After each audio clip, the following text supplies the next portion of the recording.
जात आहोत लोणावळा फिरण्यासाठी।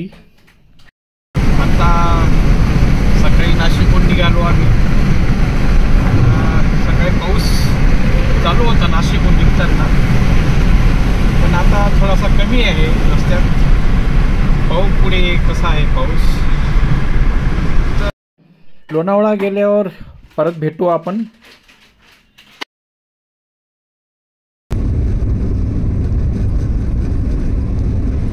हा आहे चंदनपुरी घाट, जो संगमनेरच्या थोडासा पुढे आहे। आणि घाटात थांबून घेतलेलं आहे सुंदर दृश्य। आज दहीहंडीचा सण असल्यामुळे बरेचसे गोविंदा पथक रस्त्याने दिसत होते। ही आहे लोणावळा लेकची भिंत, फार जुनी बांधकाम आहे।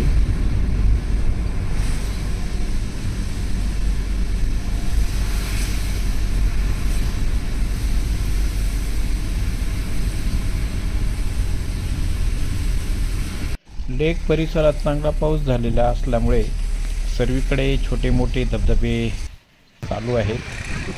आणि हा आहे लोणावळा लेक। आता इथून पुढे आपण जात आहोत भुशी डॅमकडे।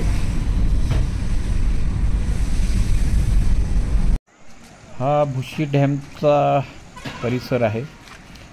इथे ॲक्च्युअल रोडपासून 2-3 रस्ते आहेत जे भुशी डॅमकडे जातात, पण प्रत्येक रस्त्यावरून तुम्हाला थोड्याफार पाण्यामधून जावे लागते।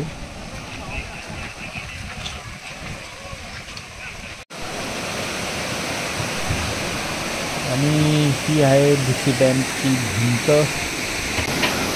हा प्रसिद्ध सुंदर भुशी डॅम सध्या पूर्णत्वाने ओसंडून वाहते आहे। पाऊसही चालू आहे।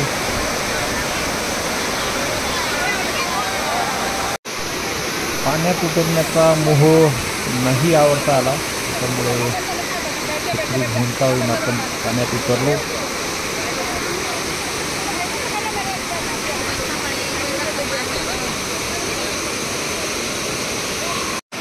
पाऊस, भुशी डॅम आणि त्याबरोबर चहा, वाव, ग्रेट कॉम्बिनेशन। आणि त्याबरोबर भुट्टा, वाव, मस्त।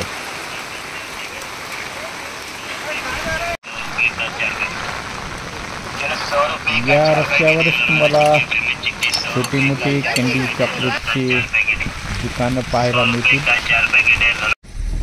आता इथून परत आम्ही लोणावळ्याच्या राजमाची पॉईंटकडे निघालो आहेत। आणि हा आहे राजमाची पॉईंट, जो अतिभोवती दिसतो आहे। हा आहे मुंबई पुणे एक्सप्रेस हायवे।